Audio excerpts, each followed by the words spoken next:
எங்களை பற்றி நீங்கள் சொல்லுகிற போது கார் ரேஸுக்கு 24 கோடி செலவு பண்ணீங்களா? அதெல்லாம் யாரப்பா காசு? அமைச்சர் என்ன சொன்னீங்க? 24 கார் ரேஸுக்கு 24 கோடி செலவு பண்ணி அது எந்த பணம்னு கேட்டேன். கார் ரேஸுக்கு 24 கோடி செலவு பண்ணீங்களா? அதெல்லாம் யாரப்பா காசு? நிதி பற்றாக்குறை இருக்குன்னு தெரிஞ்சும் அரசு செலவுல கலைஞர் அவர்களுக்கு கடல்ல பேனா வைக்கலாம்னு சொன்னீங்கல்ல, அந்த திட்டம் மட்டும் எப்படி சார்? அதனால ஒவ்வொரு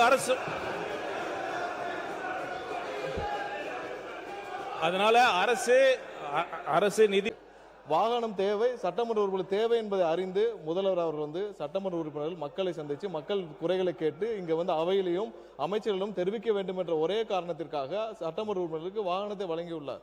நீங்க அதை குறித்து திரும்ப திரும்ப நீங்கள் இதை கொண்டு வருவீர்கள். ஆனால் இன்னும் விரிவாக நீங்க போய் உங்க தொகுதிகளில் இதுக்கு முன்னாடி 5 முறை சட்டமன்ற உறுப்பினர் வந்திருக்கீங்க, 6 முறை வந்திருக்கீங்க. தொகுதியில் போய் பாருங்க. இப்ப நான்லாம் போய் பார்க்கிற ஊர்ல இது வரைக்கும் எங்க கிராமத்திற்கு எம்எல்ஏ வரலன்றாங்க.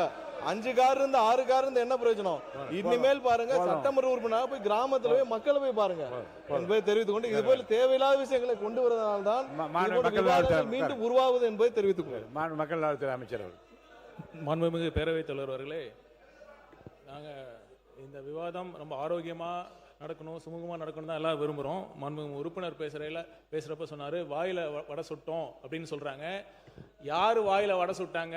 மக்கள் யாருக்கு அதனால தீர்ப்பு வழங்கினான்னு மக்களுக்கு நல்லா தெரியும். அப்புறம் சொன்னாங்க இப்ப நம்ம செஞ்சதெல்லாம் ஆட்சிக்கு வந்த 100 நாள் தான் ஆச்சு. ஆட்சிக்கு வந்தது 100 நாள் தான் ஆச்சு. இப்ப இவங்க எல்லாம் கொடுக்க முடியுமா? இந்த திட்டங்களை நான் அறிவிச்ச தேர்தல் வாக்குல நிறைவேற்ற முடியுமான்னு கேட்டவங்களுக்கு எல்லாம் ஒவ்வொரு 110 விதியின் கீழே மாண்புமிகு முதலமைச்சர் ஒவ்வொரு திட்டமா அறிவிச்சு தான் இருக்காரு. இப்ப பாத்தீங்கன்னா இலவச பெண்களுக்கு வெற்றி பயணம் திட்டமாக இருக்கட்டும், கேஸ் சிலிண்டர் திட்டமாக இருக்கட்டும், அனைத்தையும் செய்து கொண்டுதான் இருக்கிறார். இன்னொரு விஷயம் நான் சொல்லிக்கொள்ள விரும்புறேன். நான் எல்லாம் படிச்சு பார்த்தோம், கொள்கை விளக்க அறிக்கையை படிச்சு பார்த்தோம். எதுவுமே புதுசா இல்லைன்னு பாத்தீங்கன்னா, இப்ப பாத்தீங்கன்னா இந்த ஆட்சி அதிகாரங்கிறது தொன்று தொட்டு இருக்கு. நம்ம பாத்தீங்கன்னா நீதி கட்சி காலத்தில் கொண்டு வந்த திட்டங்களும் சரி, காமராஜர் அவர்கள் கொண்டு வந்த திட்டங்களும் தான் நம்ம செஞ்சுக்கிட்டு வரோம். இப்ப பாத்தீங்கன்னா அப்ப என்ன மாற்றம்னு கேட்டாங்க. ஆட்சி வந்தது பிறகு வீடு கட்டும் உரிமையாக இருக்கட்டும், கட்டிடம் கட்ட உரிமையாக இருக்கட்டும், நேர்மையான முறையில் ஒரு ஸ்கொயர் ஃபீட்டுக்கு எவ்வளோன்னு கொடுக்காம நம்ம அனுமதி கொடுத்துட்டு இருக்கோம். இதுதான் மாற்றம். இந்த மாற்றம் பண்ணிட்டு தான் இருக்கோம். மாற்றலன்னு எப்படி சொல்றீங்க? இதுதான் பெரிய புரட்சி. நன்றி. மாண்புமிகு கே நேரு அவர்கள். மாண்புமிகு பேரவைத் தலைவர் அவர்களே, வாயில வடை சுடுறோம் நாங்க சொல்ல, நீங்க தான் சொன்னீங்க. உறுப்பினர் இல்ல நீங்க சொன்னதுதான் அவர் சொன்னார். மேல சட்டத்துறை அமைச்சர் சொன்னார். நீங்க கார் வேணுங்கிறவங்க, நீங்க சட்டத்துறை அமைச்சர் சொன்ன கார் வேணுங்கிறவங்க நீங்க தொகுதியை சுற்றுப்பார்த்து இருக்கு. அவரை நீங்க போல ஒரே தொகுதியில 3 தடவை வெற்றி பெற்றிருக்கார். 3வது தடவை ஒரே தொகுதியில 3 முறை வெற்றி பெற்றிருக்கிறார். மக்கள் நன்மதிப்பை பெற்றிருக்கிறார். அதுவா முக்கியம். அதை பார்த்து அவை முன்னவர் பேரவைத் தலைவர் அவர்களே, மாண்பு சட்டமன்ற உறுப்பினர்கள் தங்கள் பணிகளை ஆற்றுவதற்கு அரசின் சார்பாக வாகனங்கள் வழங்குற போது யாருக்கு ஒரு தனி மரியாதை இருக்கு. நீங்க எத்தனை கோடியில் கார் ஓட்டினாலுமே அரசு கொடுக்கின்ற காரிலே போகிற போது அதற்கு தனி மரியாதை இருக்கும் ஒன்று. ஆனால் எங்களை பற்றி நீங்கள் சொல்லுகிற போது கார் ரேஸுக்கு 24 கோடி செலவு பண்ணீங்களா? அதெல்லாம் யாரப்பா காசு?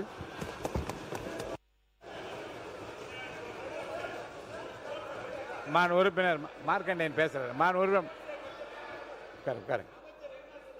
மாண்புமிகு கே நேரு அவர்கள். அமைச்சர் என்ன சொன்னீங்க? 24 அவை முன்னவர் உட்காருங்க. அவை முன்னவர் கார் ரேஸுக்கு 24 கோடி செலவு பண்ணி அது எந்த பணம்னு கேட்டேன். கே நேரு அவர்கள்.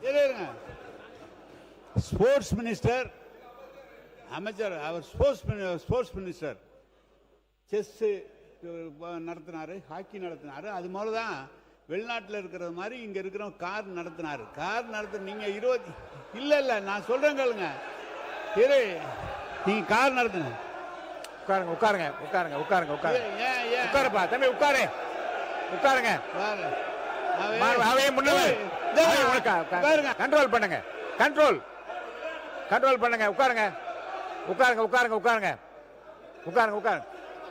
உட்காருங்க. அவை முன்னவர் உட்கார சொல்லுங்க. எங்க அரசு கொறடா? எங்க அரசு பேரவைத் தலைவர் அவர்களே, அரசு கொறடா எங்க பாக்குறீங்க? மாண்பு அரசு கொறடா பேரவைத் கண்ட்ரோல் பண்ண தலைவர் உட்கார அவர்களே, சொல்லுங்க எல்லாரையும். அவர் உட்கார ஸ்போர்ட்ஸ் சொல்லுங்க. மினிஸ்டர் இல்லைன்னு சொல்ல, அவர் விளையாட்டுத்துறை அமைச்சராக இருந்தார், அதனால செய்தார்னு சொன்னீங்க. இதுக்கெல்லாம் 24 கோடி செலவு பண்றவர் சட்டமன்ற உறுப்பினருக்கு வாகனம் வாங்கி தருவதை பற்றி நீங்கள் பேசுவது எவ்வளவு நிலையில இருக்கிறீர்கள் என்பதுதான் என்னுடைய கேள்வி.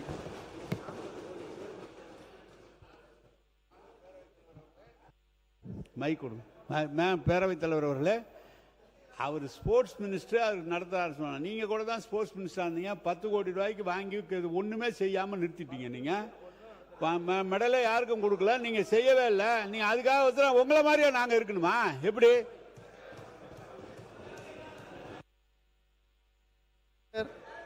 இல்ல நீங்க ஆதார் இருந்தா சொல்லுங்க. இப்ப நீங்க செய்யலன்னு சொல்லுங்க. இருங்க, கார் ரேஸ்க்கு நீங்க செலவு பண்ணியான்னு சொல்லுங்க. அவை முன்ன அவர் பேசுங்க. இல்ல உட்காருங்க நீங்க. அண்ணே உட்காருங்க. அண்ணா இருங்கண்ணே, உட்கார சொல்லுங்க. அதனால கேட்குறேன். முன்னவர் செய்தது நான் சொல்றேன். மான் உறுப்பினர் உட்காருங்க. இந்த கார் பிரச்சனை உட்காருங்க. உட்காருங்க, தயவுசெய்து உட்காருங்க. பாருங்க, உட்காருங்க. இந்த இருங்க, உட்காருங்க. இருங்க. இந்த கார் பிரச்சனை பற்றி இல்லைங்க, இந்த கார் பிரச்சனை பற்றி தயவுசெய்து ஒரு முடிவுக்கு வாருங்க. ஏன்னா ஒரு மாண்புமிகு உறுப்பினர் அவர் தன்னுடைய இயலாமை குறித்து, பொருளாதார நெருக்கடி குறித்து, இதே போன்று மற்றவர்களுக்கும் சிரமம் இருக்குமோ என்று கருதி ஒரு கோரிக்கை வைத்தார். மாண்பு முதலமைச்சர் அவர்கள் உடனடியாக அப்படி யார் யாருக்கு கார் தேவைப்படுமோ என்று கணக்கெல்லாம் எடுத்து பார்க்காமல் எல்லோருக்கும் வாரி வழங்க வேண்டும் என்ற அடிப்படையில் கார் திட்டத்தை அறிவித்தார். இதிலே திராவிட முன்னேற்ற கழகத்தை பொறுத்த வரைக்கும் எங்களுக்கு வசதி வாய்ப்பும் இருக்கிறது, மற்ற பிரச்சனைகளில் நீங்கள் கவனம் செலுத்துங்கள், எங்களுக்கு தேவையில்லை என்று சொன்னபோது, தேவை இருக்கின்றவர்கள் அந்த வாய்ப்பு எங்களுக்கு ஏற்கனவே இருக்கிறது என்று கருதுகின்றவர்கள் வேண்டாம் என்று சொன்னால் அதில் தடை எதுவும் யாரும் சொல்ல முடியாது. ஏன்னா இந்த கார் பிரச்சனையை பற்றி தொடர்ந்து பேசுவதை நீங்கள் தவிர்க்க வேண்டும் என்று கேட்டு, ஏன்னா ஒரு உறுப்பினருடைய உள்ளக்கடைக்கை புரிந்து கொண்டு, அவர் அவசியத்தை புரிந்து கொண்டு, அதே போன்று விரும்புகிற, வாய்ப்பை பயன்படுத்தி கொள்ள விரும்புகிற, இன்னும் கூட பல்வேறு நிலைகளில் சிரமத்திலே இருக்கக்கூடிய மாமன்ற உறுப்பினர் அதை உறுதியாக அதை பயன்படுத்தி கொள்ளுகின்றவர்களுக்காகத்தான் இந்த திட்டம் அறிவிக்கப்பட்டிருக்கிறதே தவிர, எனக்கு 10 கார் இருக்குது, 4 கார் இருக்குது, நான் தேவையில்லை என்றால் இங்கே வந்து பதிவு பண்ண தேவையில்லை. அது தேவையற்ற ஒரு செய்தியாக நான் கருதி இங்கே விட்டுருங்க. வேறு உட்காருங்க. நீங்கள் இல்லைங்க, உட்காருங்க. அதுக்காக வந்து இருங்க. அரசாங்கம் அதுக்காக கார் கொடுத்ததற்காக நீங்கள் வந்து அந்த மானியத்தை கொடுக்கவில்லையே, இந்த திட்டத்தை அறிவித்து என்று சொல்ல வேண்டிய அவசியம் இல்லை. ஏனென்றால் இதுவும் தேவை, அதுவும் தேவைதான். இருங்க, அந்தந்த காலக்கட்ட இல்லை தேவை இல்லை, எது தேவையோ உரிய நேரத்தில் அது அளிக்கப்படுகிறது. விரைவாக தொகுதிகளுக்கு சென்று தங்கள் பணிகளை ஆற்றுவதற்கு இது ஏதுவாக இருக்குமேனால், அது பயனுள்ளதாக இருக்குமேனால் அதை செய்ய வேண்டும் என்கின்ற முதல்வருடைய அறிவிப்பை நான் வரவேற்று அதோடு நிறுத்திக் கொள்ள வேண்டுமே தவிர, இதை ஒரு பிரச்சனையாக்கி இதை கொடுத்தீர்கள், அதை ஏன் கொடுக்கவில்லை, இதை ஏன் கொடுக்கவில்லை என்று கேட்பதில் எனக்கு உடன்பாடு இல்லை. உறுப்பினர் மார்கண்டன், நீங்கள் தொடர்ந்து பேசலாம். எதிர்க்கட்சி தலைவர் சொல்லுங்க. மாண்புமிகு பேரவைத் தலைவர் அவர்களே, எங்களுடைய உறுப்பினர் பேசும்போது இங்கே முதலமைச்சர் 110 அறிவிப்பில் கொடுத்துருக்கிறாரு. எங்களுடைய தலைவர் எடுத்த முடிவு, யார் யாருக்கு கார் இல்லையோ அவங்களுக்கெல்லாம் நீங்கள் வாங்கி கொடுங்க, விவசாய கடன்லாம் இன்னும் தள்ளுபடி பண்ணல, அதெல்லாம் நீங்கள் தேர்தல் கொடுத்த அறிவிப்பு, வாக்குறுதி. ஆட்சி பொறுப்பு ஏற்கும்போது என்ன சொன்னீங்கன்னா, சென்ற அரசு கஜானாவை தொடச்சி வச்சுட்டு போயிட்டாங்கன்னு இப்படிலாம் குறை சொல்லிட்டு இருக்கீங்க. எனவே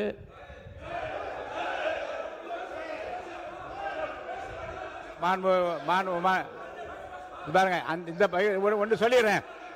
இந்த பக்கமா இருங்க, அமைதியா இருங்க.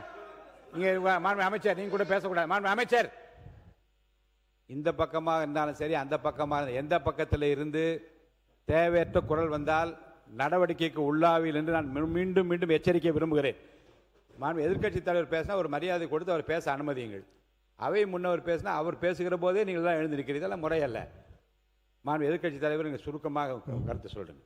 எனவே எங்களுடைய திராவிட முன்னேற்ற கழகம் எடுத்த ஸ்டாண்ட் வந்து, அரசு வந்து கண்டிப்பாக யாருக்கெல்லாம் கார் தேவையோ அந்த நிலைமையில் இருக்கிறவங்களும் வாங்கி கொடுங்க, திராவிட முன்னேற்ற கழக உறுப்பினர்களுக்கு தேவையில்லை என்று நாங்கள் தெளிவாக சொல்லிவிட்டோம். நீங்களும் கார்லாம் யாரும் வாங்கக்கூடாதுன்னு நாங்கள் யாரும் சொல்லவே இல்லை. கார் வாங்கிக்கோங்க, எல்லா தொகுதியும் சுற்றுங்க. எங்களுடைய சட்டமன்ற உறுப்பினர் இல்லை, காரை சுற்றி அந்த விவாதம் வேண்டாம் என்று நான் சொல்கிறேன். எங்களுடைய சட்டமன்ற உறுப்பினர் தொடர்ந்து 3வது முறையாக தொகுதியில் நின்று மக்களுடைய வாக்குகளை பெற்று ஜெயிச்சுட்டு வந்திருக்கிறார். ஏன்னா அவரை கொச்சைப்படுத்தி பேசக்கூடாது. அதே போல் இங்கே ஒரு கார் ரேஸை பற்றி இங்கே ஒரு ஆர்குமெண்ட் வருது, ஒரு பேச்சு வருது. இது வந்து அது வந்து ஒரு இன்டர்நேஷ்னல் ரேஸ். அது முதலாக ஏசியாவிலே முறையாக சிட்டிக்குள்ள இரவு நேரத்தில் நடத்தி காட்டுவோம் அப்படின்னு நடத்தி காட்டினோம். இதை தடுப்பதற்கு அப்போது பல பேர் கோர்ட்டுக்கெல்லாம் போனாங்க. இது பாதுகாப்பு இல்லை, இது போல ரொம்ப ஸ்பீடாக போவோம் காரெல்லாம். அதெல்லாம் நிப்பாட்டணும்னு எவ்வளோ முயற்சி பண்ணாங்க. ஆனால் அவங்களெல்லாம் கோர்ட் வந்து கடுமையாக கண்டிச்சுது. இது வந்து ஒரு இன்டர்நேஷ்னல் ஈவெண்ட்டை வந்து நீங்கள் தடுத்து நிப்பாட்டுறது முயற்சி செய்கிறீங்க, இதை நீங்கள் நடத்த வேண்டும் என்று வெற்றிகரமாக எங்களுடைய ஆட்சியில் அதை நடத்தி காட்டணும். கார் ரேஸை கொச்சைப்படுத்துவது நீங்கள் எங்களை கொச்சைப்படுத்தவில்லை, அந்த விளையாட்டு வீரர்களை நீங்கள் கொச்சைப்படுத்துவீங்க. மக்கள் நலத்துறை அமைச்சர் அவர்கள். தலைவர் அவர்களே, இப்போ கார் கொடுத்தது அரசுக்கு இப்போ மாதிரி நிதி பற்றாக்குறை இருக்குது, கார் கொடுத்துருக்கீங்க அப்படின்னு தவிர்க்கலாம்னு நீங்கள் சொன்னீங்க. சென்ற ஆட்சியில் நீங்கள் நிதி பற்றாக்குறை காரணமாக தான் மகளிர் உரிமை தொகை கூட லேட்டாக ரொம்ப 24 மாதம் கழித்து தான் நீங்கள் அறிவிச்சிங்க. என்ன சொல்ல வரேன்னா, அப்போ நிதி பற்றாக்குறை இருக்குன்னு தெரிஞ்சும் அரசு செலவில் கலைஞர் அவர்களுக்கு கடல்ல பேனா வைக்கலான்னு சொன்னீங்கல்ல, அந்த திட்டம் மட்டும் எப்படி சார்? அதனால ஒவ்வொரு அரசு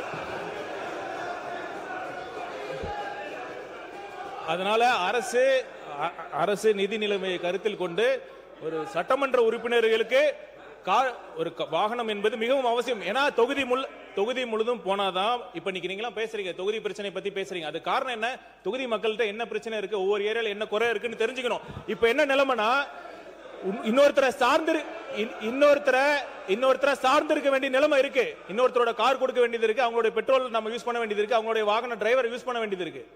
அதனால இந்த திட்டம் மிகவும் அவசியமான திட்டம். மக்களுடைய கோரிக்கைகளை இங்க சட்டமன்றத்தில் பிரதிபலிக்கணும்னா அது தேவை.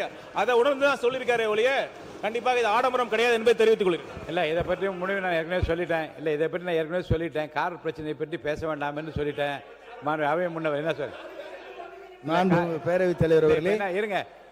அவை முன்னவர் மாண்புமிகு எதிர்க்கட்சி தலைவர் அவர்கள் சொல்லுகிற போது ஒரு கருத்தை சொன்னார்கள். நான் நிதியை பற்றி சொன்னேனே தவிர வீரர்கள் வந்து கொச்சைப்படுத்துவதை போல் என்று வார்த்தைகள் நீங்கள் சொல்லியிருப்பது அவை குறிப்பிலிருந்து நீங்கள் தயவு கூர்ந்து இல்லை, எந்த வீரர்களை பற்றி நாங்கள் கொச்சைப்படுத்தவில்லை. எவ்வளோ நிதி செலவு செய்யப்பட்டிருக்கிறது என்று சொன்னோமே. இருங்க சொல்லி இருக்கிறோம். நீங்கள் ஆரம்பிச்சுக்கிட்டு தான் நாங்கள் சொல்ல வேண்டியிருக்குப்பா. மார்க்கண்டேயன் சொல்லின்னு சொன்னால் இன்றைக்கி இந்த பிரச்சனையே வந்திருக்கு. அவர் ஆரம்பிச்சு விட்டார், இன்றைக்கி வரைக்கும் அமைதியாக போச்சு. அவர் எப்போ ஆரம்பித்தாலும் இதே பிரச்சனை தான். இங்கே பாருங்க, வரங்க இருங்க, ஒரு நிமிஷம் சொல்ல உட்காருங்க, ஒரு நிமிஷம் உட்காருங்க.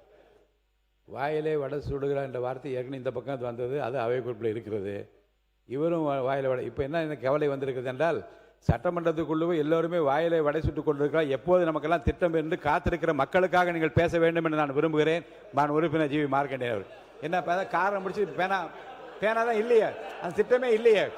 நான் தான் சொல்றேன், திட்டமே இல்லையா, அறிவிப்பா வந்தது இல்லையே. விடுங்க, சொல்லியாச்சு, விடுங்க. சரி, மாண்பு உறுப்பினர் ஏவா வேலு அவர்கள். மாண்புமிகு பேரவைத் தலைவர்களே, தமிழ்நாட்டில் இருக்கிற எழுத்தாளர்கள், இலக்கியவாதிகள், இன்னும் சொல்ல போனால் முன்னாள் துணைவேந்தர்கள், பொதுவெளித்தலில் ஏற்பொருளும் கலைஞருடைய சேவையை பாராட்டி இந்த தமிழ்நாட்டுக்கு அவர் தான் சிற்பியாக இருந்து திராவிட இயக்கம், அவர் முதலமைச்சராக இருந்து தமிழ்நாட்டுக்கு போட்ட ஆணை இருக்கிறது பார், அதுக்கு இணையான ஆணை யாரும் போட முடியாத அளவுக்கு அவர் செய்தவர். அதனால் அவருக்கு ஒரு நினைவு ஒரு சின்னத்தை உருவாக்க வேண்டும் என்று கோரிக்கை வைத்தார்கள். அது பொதுப்பணித்துறையின் சார்பாக தான் அந்த கோரிக்கை ஏற்று இங்கே பொதுமக்களுடைய இசைவையெல்லாம் பெற்று அதற்கு பின்னால் ஒன்றிய அரசாங்கத்திற்கு மனு செய்யப்பட்டு ஒன்றிய அரசாங்கத்துடைய சுற்றுச்சூழல் அதுக்கு அனுமதி தந்தார்கள். அதுவோடு மட்டுமல்ல, ஒன்றிய அரசாங்கமே அந்த பேனாவை வைக்கலாம் என்று ஒன்றிய அரசாங்கம் அனுமதி தந்து விட்டது.